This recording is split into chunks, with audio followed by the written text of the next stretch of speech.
Assalamualaikum warahmatullahi wabarakatuh. Saya Waalaikumsalam warahmatullahi wabarakatuh. Waalaikumsalam.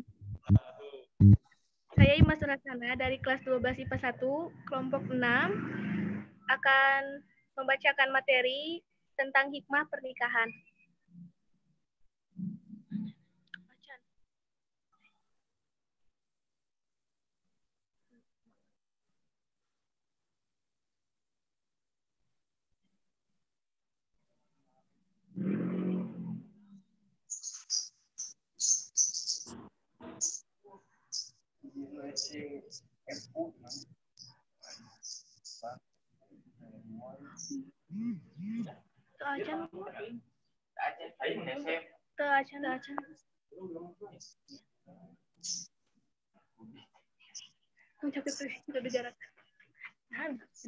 Baik, apa screen share-nya sudah muncul belum? Belum, Pak. Belum. Baik, ditunggu sebentar ya, mohon maaf. Iya.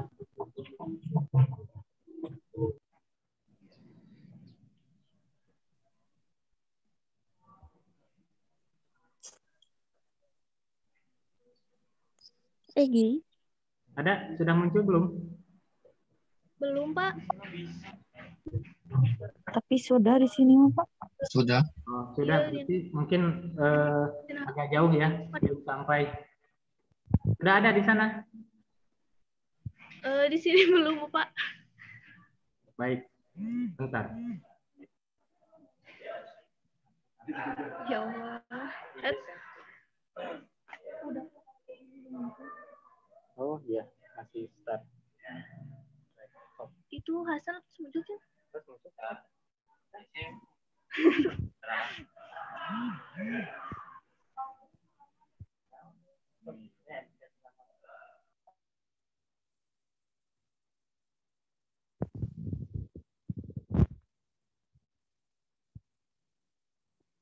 Dibacakan hukum, baca.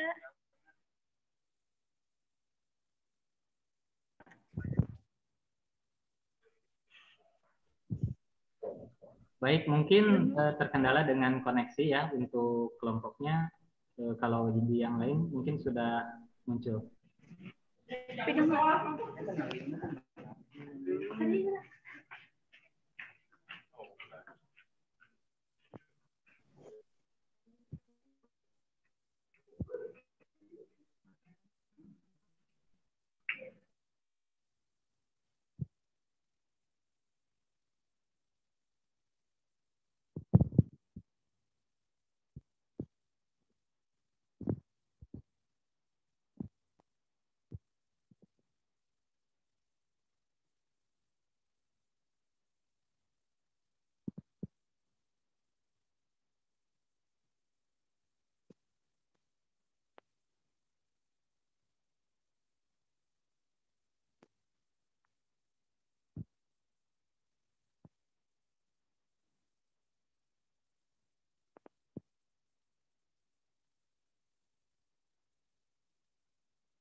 Baik, apakah sudah muncul, Dea?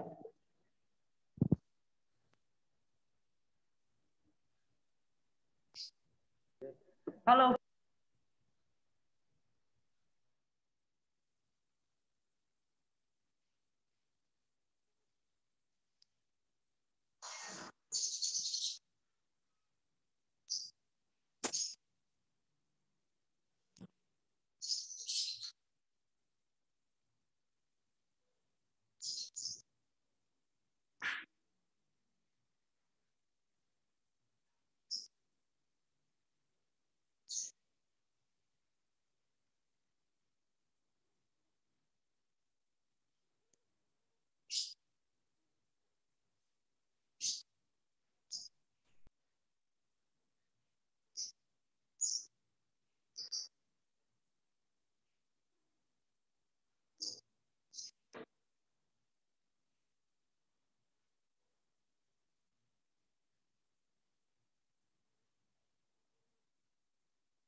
Baik, mohon maaf ya, ini agak terhambat. Ya, kenapa?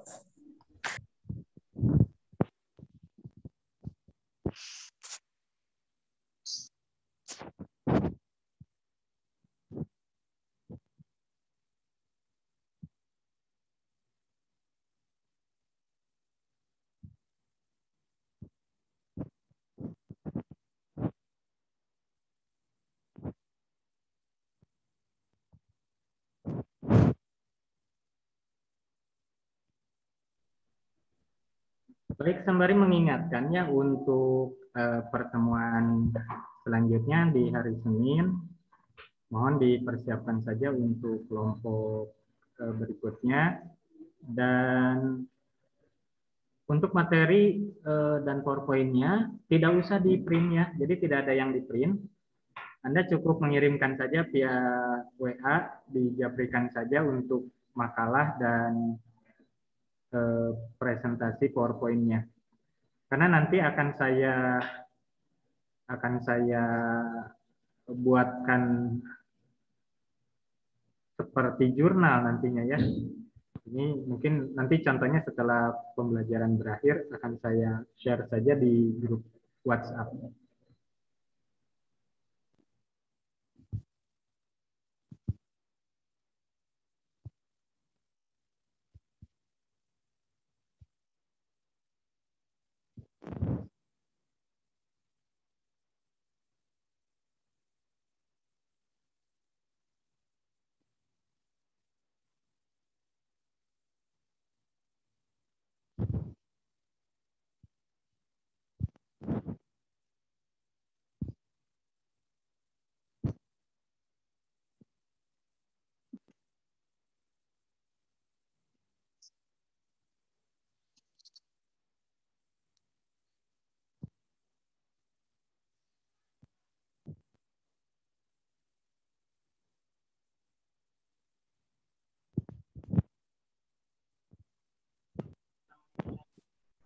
Sudah?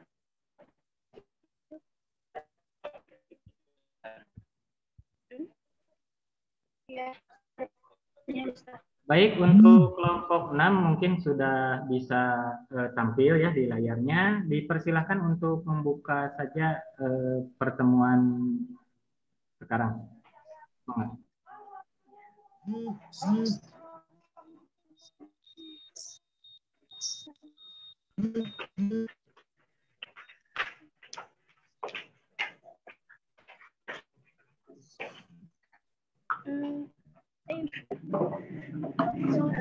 Assalamualaikum warahmatullahi wabarakatuh. Waalaikumsalam warahmatullahi wabarakatuh. Baik, sebelumnya mohon maaf ada sedikit kendala. Hasana dari kelas 12 IPA 1 dari kelompok 6 akan mempresentasikan materi tentang hikmah pernikahan.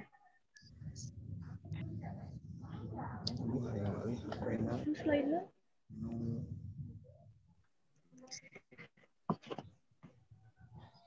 Islam mensyariatkan pernikahan diantaranya karena dalam menempuh kehidupan seseorang perlu pendamping, hidup berpasangan, dan menikah adalah kebijaksanaan Allah terhadap makhluknya. Pernikahan juga merupakan fitrah dan pernikahan mampu menjadi kendali untuk tidak menuruti hawa nafsu.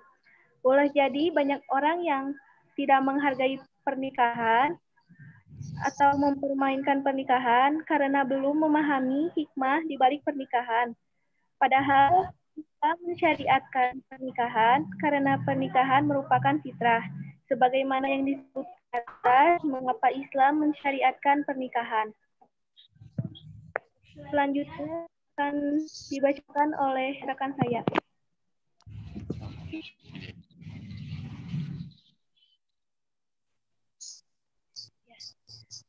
Tersalurnya hasrat biologis yang terjaga kemuliaannya merupakan salah satu hikmah dari pernikahan. Menikah merupakan cara termulia untuk memenuhi kebutuhan biologis. Naluri dan fitrah saling mencintai yang dititipkan Allah kepada manusia. Siapapun tahu manakala kebutuhan, naluri dan fitrah itu tak terpenuhi, akan membawa pemiliknya kepada kegelisahan, kekacauan, bahkan frustasi yang berujung pada berbagai tindakan tak terpuji. Dengan kata lain, menikah merupakan benteng dalam menjaga kehormatan serta kesucian diri. Juga pandangan dan kemaluan dari segala tindakan nista yang diharamkan Allah. Semisal perzinahan sebagaimana sabda Rasulullah Shallallahu Alaihi Wasallam. Wahai para pemuda, siapa saja di antara kalian yang sudah mampu ba'at atau menikah, maka menikahlah. Sebab menikah itu lebih mampu menundukkan, menjaga pandangan dan memelihara kemaluan. Namun siapa saja yang tidak mampu, maka sebaiknya ia berpuasa. Sebab puasa adalah penekan nafsu syahwat baginya. Hadis riwayat Muslim.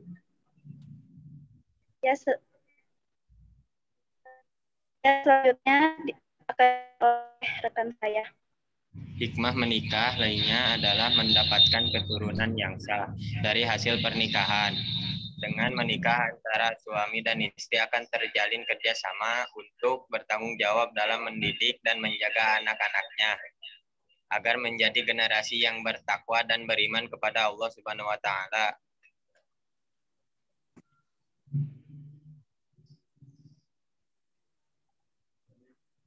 Selanjutnya, menikah juga merupakan satu jalan untuk saling mengikat, saling menutupi kekurangan, saling menaruh kepercayaan, saling membutuhkan, saling berbagi peran, saling menolong, saling memenuhi hak kewajiban, saling meringankan beban, dan sebagainya. Karena tak mungkin seluruh tugas rumah tangga tertangani seluruhnya oleh suami atau istri. Maka di sanalah pentingnya berbagi peran dan saling meringankan beban satu sama lain. Kesibukan suami mencari nafkah di luar rumah, misalnya akan lebih berat jika harus ditambah dengan kesibukan memasak, mengasuh anak, dan pekerjaan rumah lainnya. Karenanya dibutuhkan sosok yang fokus menangani tugas-tugas dalam rumah dan mengatur rumah tangga, yaitu seorang istri. Dan yang lebih penting lagi dari semua itu adalah meneguhkan kepemimpinan suami dalam rumah tangga. Selanjutnya dibacakan oleh rekan saya. Jadi di sisi lain pernikahan juga mampu membangun silaturahim, persaudaraan, dan hubungan erat antar keluarga serta masyarakat tempat. Suami dan istri berasal yang semula tidak saling mengenal, ini pula hikmahnya yang hendak dicapai melalui pernikahan. Allah Subhanahu wa taala berfirman dalam Al-Qur'an, "Hai manusia, sesungguhnya kami menciptakan kamu dari seorang laki-laki dan seorang perempuan, dan menjadikan kamu berbangsa-bangsa dan bersuku-suku supaya kamu saling mengenal." Al-Quran Surat Al-Hujarat ayat ke-13. Jadi kesimpulannya, setelah memahami makna pernikahan, makna akan berbentuk individu yang menghormati pernikahan, fondasi keluarga yang kokoh dan harmonis, sehingga akan terwujud bangunan masyarakat akan kuat, bersih, rukun, dan terhindar dari segala perbuatan nista.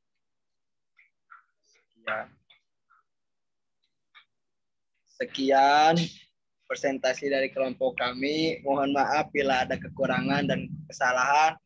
Wabillahi taufiq wal hidayah. Wassalamualaikum warahmatullahi wabarakatuh. Waalaikumsalam warahmatullahi wabarakatuh.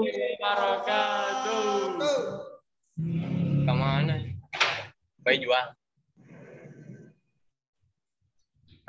Apabila ada yang bertanya, saya persilakan.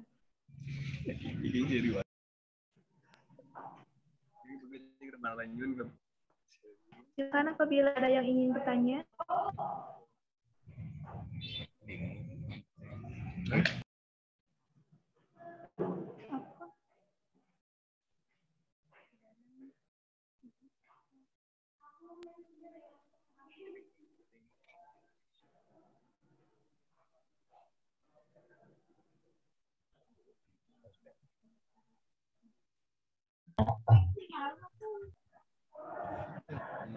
Tidak ada. Tidak. Baik, saya cukupkan sekian. Kembali ke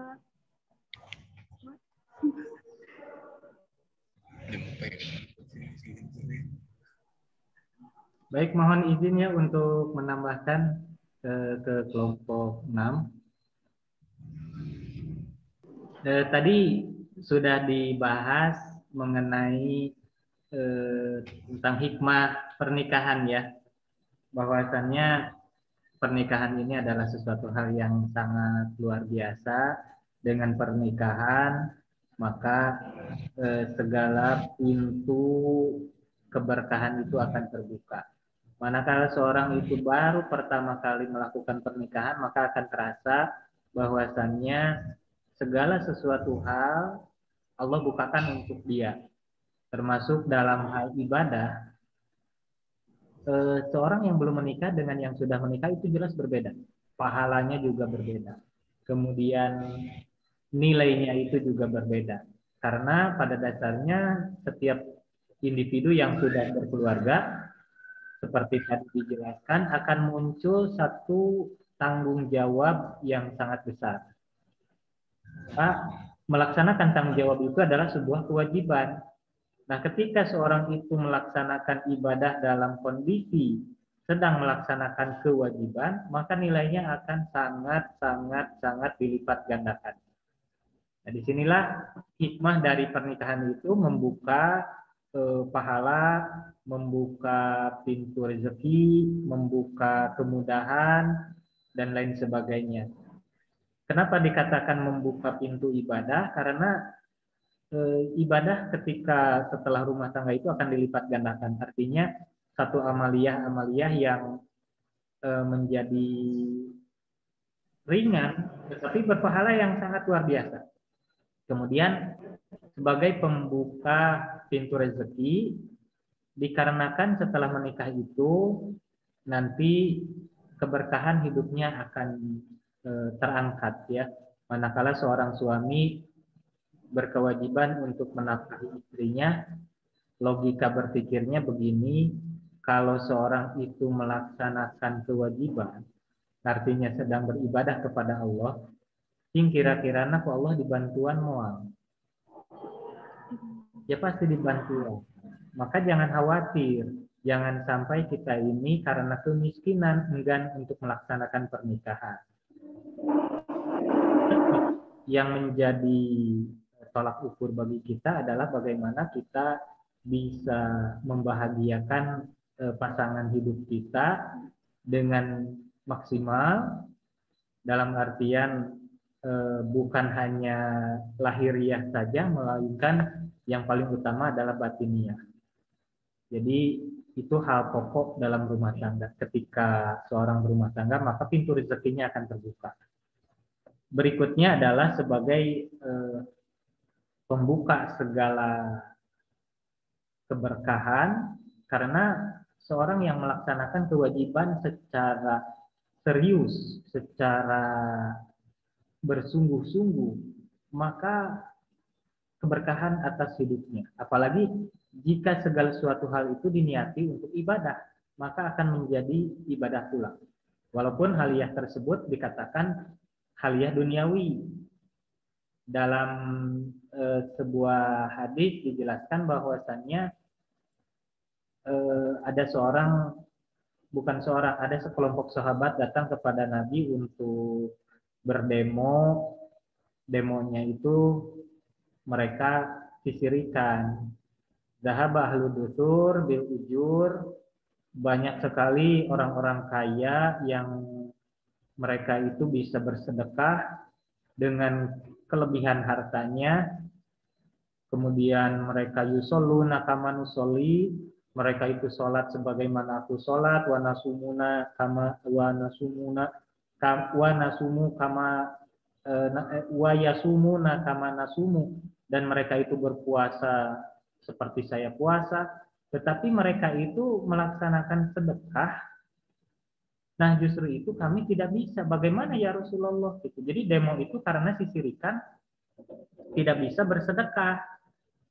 Maka jawaban Rasulullah adalah, bukankah membaca hamdalah itu adalah sedekah? Bukankah membaca Allahu Akbar itu juga sedekah? Bukankah membaca Subhanallah juga itu sedekah? Dan tiap buku ini jari-jari kita, nah ini ada buku-bukunya. Kalau kita biasanya kan wiridan pakai buku-buku itu. Nah, setiap bubukuan yang ada di dalam tubuh kita ini adalah sedekah ketika digunakan ibadah. Dan kemudian dalam hubungan suami istri, berhubungan badan antara suami dan istri, itu juga terdapat sedekah. Ini sangat luar biasa sekali. Jadi berhubungan rumah tangga ini merupakan sumber keberkahan bagi seorang. Makanya dalam hal hikmah dalam rumah tangga ini sesuatu hal yang tidak ternilai. Ya, jangan sampai seorang itu merasa enggan untuk melaksanakan pernikahan, jangan sampai menolak untuk menikah. Kadangkala banyak perempuan ataupun laki-laki yang pernah merasa disakiti, kemudian enggan untuk menikah. Padahal suatu saat nanti di akhirat katanya ketika seorang ini ditanya oleh Allah, maka banyak yang merasa malu karena belum menikah. Begitu. Jadi jangan ditakuti. Gitu. Jangan sampai seorang ini merasa enggan untuk menikah, walaupun ada kenangan-kenangan buruk masa lalunya. Nah, itu merupakan suatu hal yang harus menjadi bahan evaluasi diri. Karena menikah itu menjadi pembuka gerbang menuju kepada gerbangnya ibadah. Tapi ya jelas dalam hal pernikahan ini mesti dipikirkan yang seperti yang pertemuan sebelumnya pernah saya jelaskan. Tidak mudah memang untuk membina sebuah hubungan rumah tangga yang harmonis. Tetapi kalau seorang itu memang menginginkan perubahan dalam dirinya, maka dia harus bergerak ke dalam perubahan tersebut. Dalam rumah tangga itu yang harus menjadi prinsip ketika misalnya kalian melangsungkan pernikahan suatu saat nanti, maka yang harus dibangun adalah komitmen bersama. Maka hindarkan sifat-sifat pribadi yang negatif, ulah aing-aingan gitu. Dalam rumah tangga itu harus terjadi sebuah hubungan yang harmonis dengan cara kerjasama, saling melengkapi, saling menerima kekurangan, kemudian saling melaksanakan tugas dan kewajiban. Artinya bagi tugas di rumah itu. Kalau laki-laki sebagai penyerang di lapangan sepak bola itu misalnya menjadi penyerang, nah perempuan itu menjadi penjaga gawang. Laki-laki yang bekerjanya, perempuan bagian ngedoa di rumah, bagian sholat duha, nah bagian itu ini. Nah apalagi kalau ikut membantu pekerjaan suami itu lebih berkah. Nah seorang perempuan misalnya ikut bekerja itu tidak disalahkan.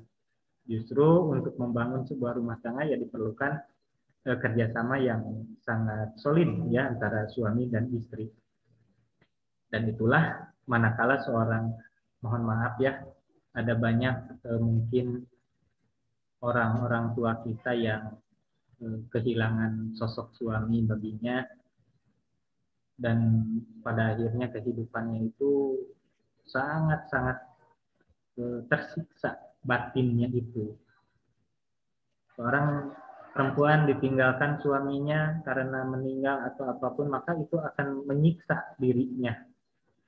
Ya, makanya Rasulullah itu memberikan amanat kepada kita agar senantiasa mengurusi anak-anak yatim, janda-janda yang sudah tua, yang tidak mungkin bekerja dan tidak ada yang mengurus. Karena itu di sana perempuan itu adalah sesuatu hal sosok manusia yang bisa dikatakan lemah, bisa dikatakan juga tangguh. Lemahnya itu ya mungkin tenaganya beda dengan laki-laki, tapi tangguhnya itu dia itu bisa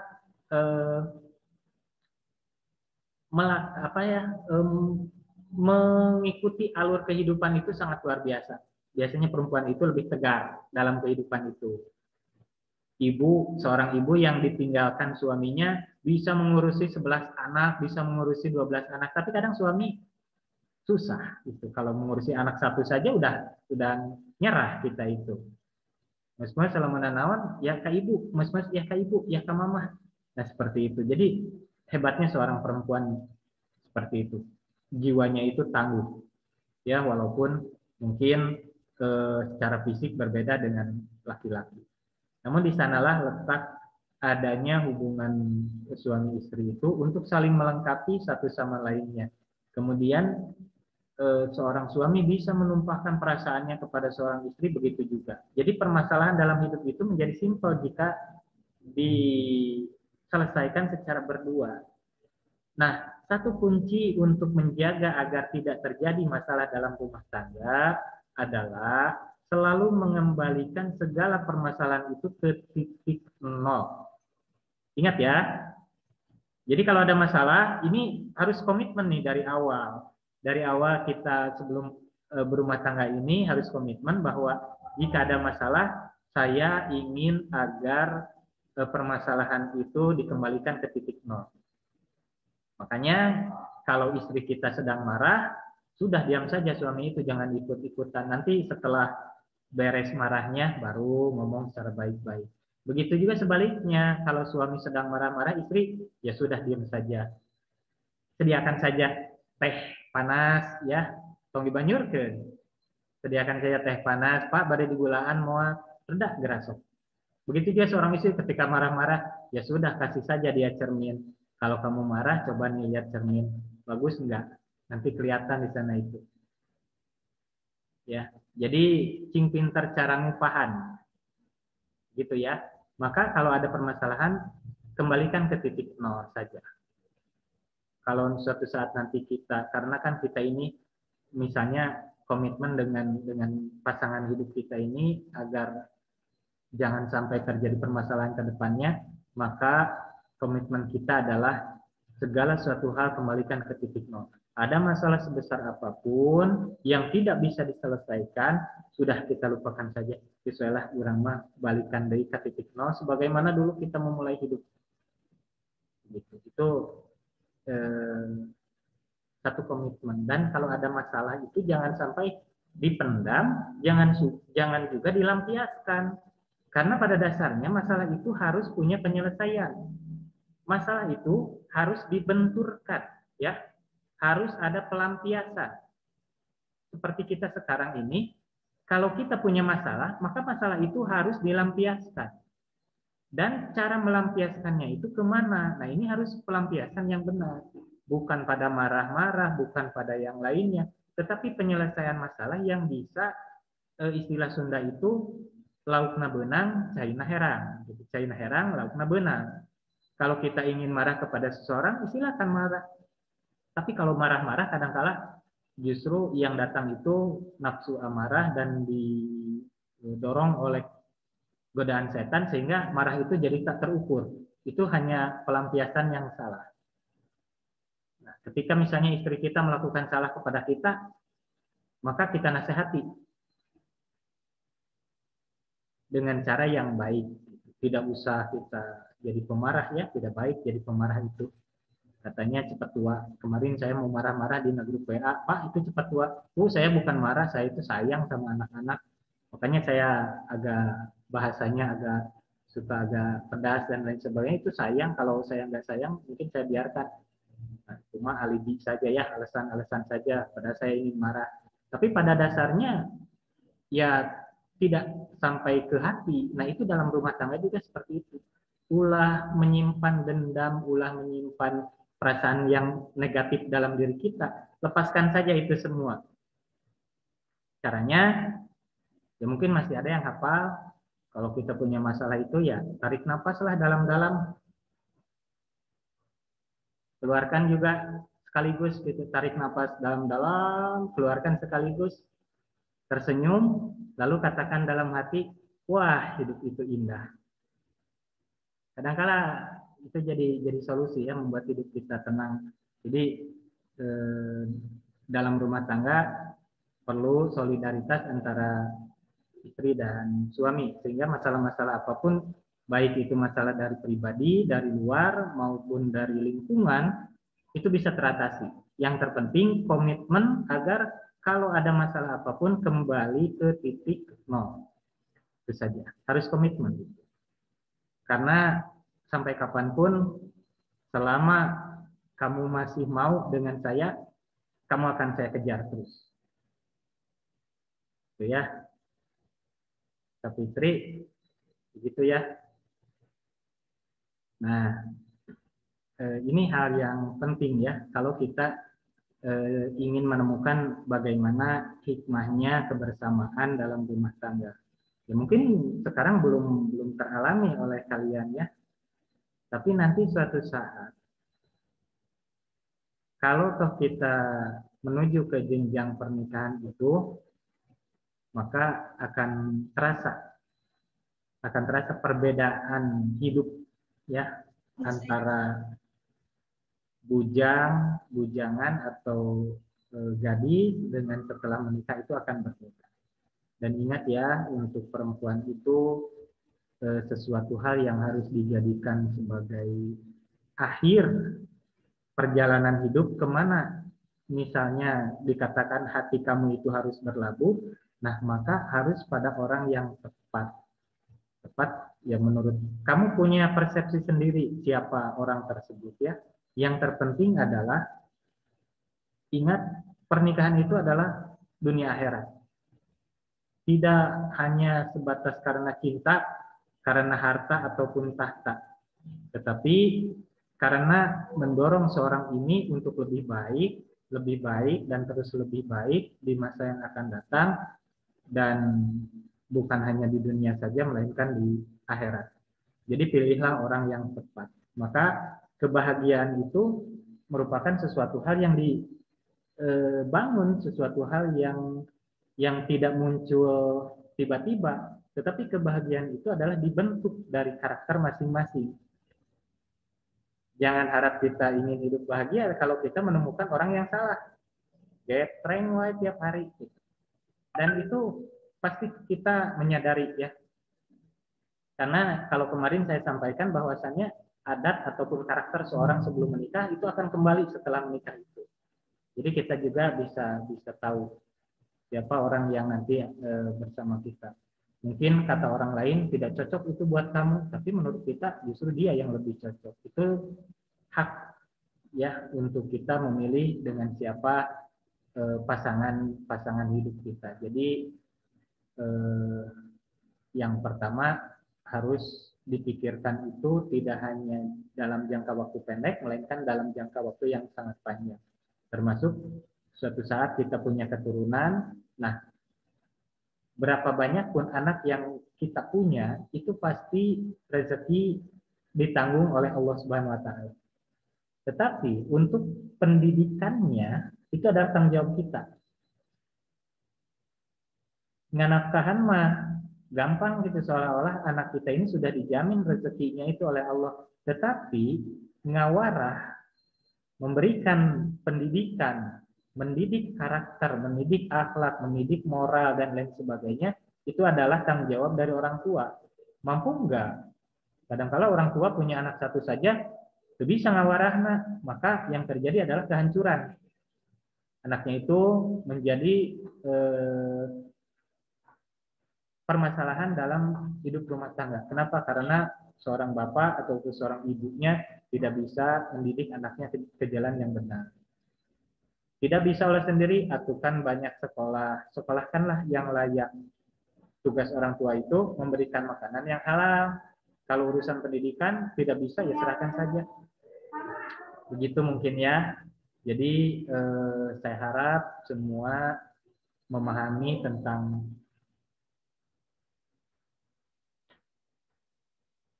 bentar ya. Jadi memahami tentang hikmah dari berumah tangga ini. Dan ini suatu hal yang harus kita persiapkan ya. Sekarang mungkin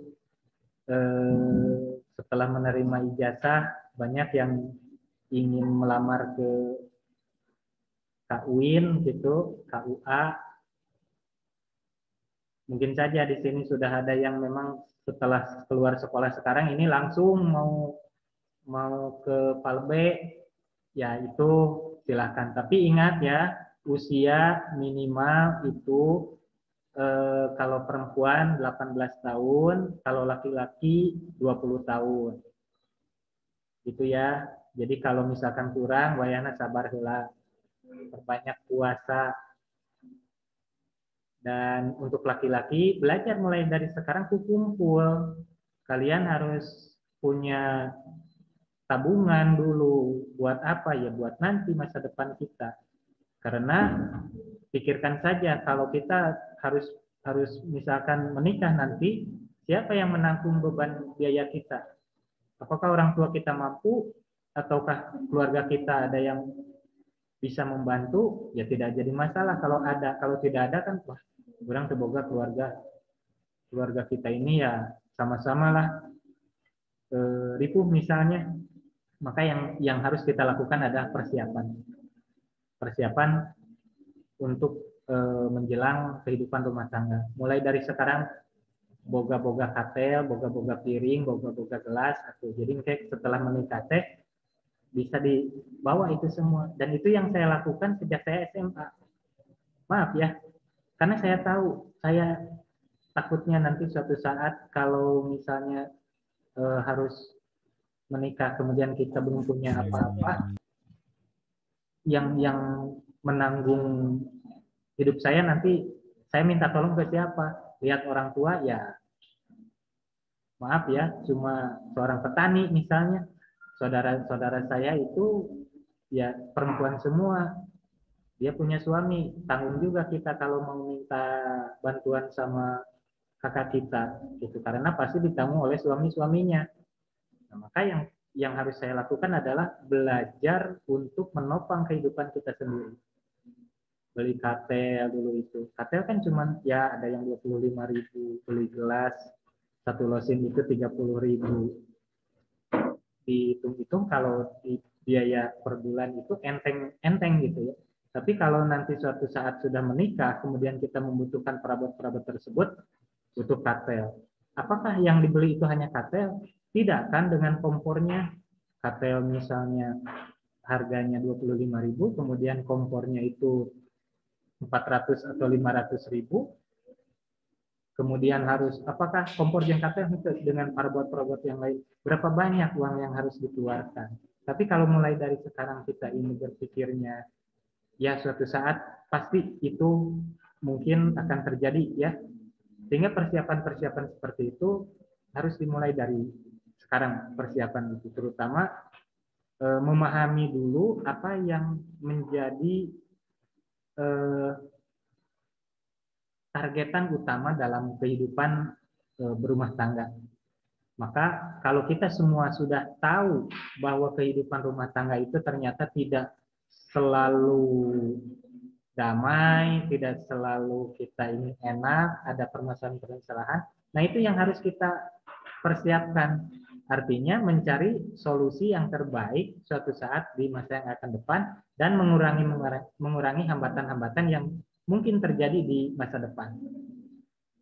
Maka saya bilang sekali lagi bahwasannya yang menjadi penopang dalam kehidupan rumah tangga itu adalah finansial bagi seorang laki-laki. Ya, harus memberikan pendidikan yang layak, harus memberikan tempat tinggal yang layak, harus memberikan sandang, pangan, dan papan yang layak bagi keluarganya. Dan di sana itu kehormatan harus dijaga masing-masing, baik suami maupun istri. Maka kalau sudah terjadi pola-pola yang bagus seperti itu, di sanalah muncul hikmah ketenangan dalam hidup rumah tangga. Gitu ya, mungkin sedikit penjelasan tadi tentang hikmah pernikahan hikmah dalam pernikahan ya. Saya ucapkan terima kasih kepada kelompok 6 ya yang tadi sudah memaparkan. Sudah kita berikan aplaus apa belum? Belum. Belum. Baik, kita berikan aplaus dulu ya untuk kelompok yang sudah tampil. Jadi luar biasa sekali untuk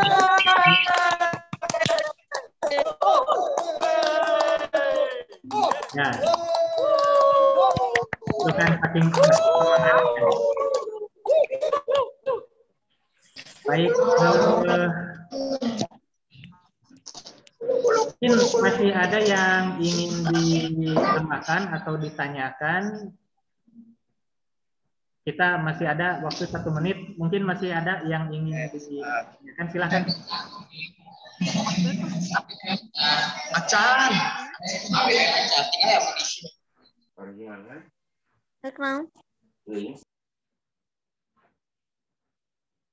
Tidak ada, Pak. Oke. Baik, kalau tidak ada, mungkin untuk pertemuan kita kali ini kita cukupkan saja sekian, dan dari Bapak pribadi mohon maaf yang sebesar-besarnya. Yang pertama adalah untuk presensi di Zoom, silakan di chat saja ya. Dari mulai sekarang ada chat Zoom. Di sana silakan tulis saja namanya agar terekam di Zoom Bapak ini. Karena ada yang menggunakan satu HP oleh beberapa orang. Nah, itu kemarin saya lupa ya untuk memberitahu. Jadi untuk sekarang silakan nanti di absen saja. Dan nama untuk di Zoom ini sebaiknya digunakan nama pribadi ya. Baiknya Bapak digunakan mohon nama. Silakan. Kan tadi teh ada teman Pak, teman satu kelompok Renaldi, tapi cuma sebentar Pak ikut Zoom-nya teh sebentar. Gimana Pak, ditulis apa nggak usah? Yang penting menurut saya dia ikut saja. Mungkin kadang-kala ada kendala-kendala susah sinyal dan lain sebagainya. Nah, itu mungkin permasalahan yang muncul. Jadi selama dia ikut ya, karena nanti kan di Bapak juga ada rekamannya berapa durasi dia ikut. Jadi itu dimasukkan saja. Iya Pak. Gitu ya Regi. Apa kabar Regi? Alhamdulillah Pak. Alhamdulillah. Ya semuanya semoga sehat ya. Semoga sehat ya. Amin. Untuk videonya dibuka dulu. Mau saya screenshot.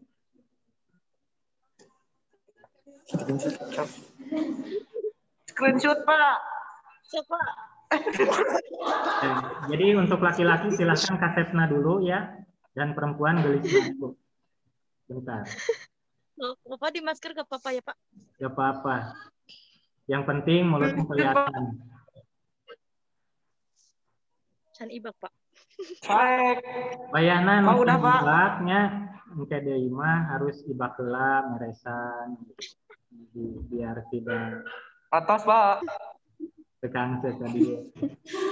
Atas Pak. Screenshot-nya. Bentar ya. Karena Pak, ini screenshot Pak. screenshot itu paling lama ya, tunggu sebentar mau dibuka dulu. Ngadeg-deg tuh Pak. Bentar. Tiris Pak.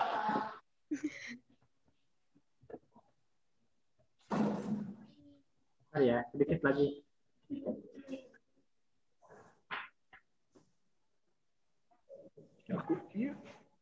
Bah, ngomongin.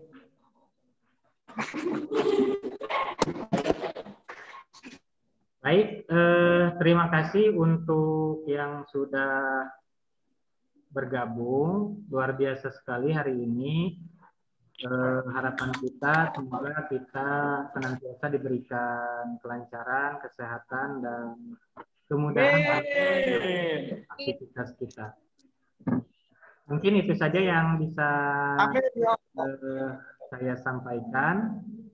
Untuk selanjutnya mohon maaf ya atas segala kekurangan, dan mohon izin juga untuk penutup secara keseluruhan pertemuan ini. Terima kasih ya untuk semuanya. Assalamualaikum warahmatullahi wabarakatuh.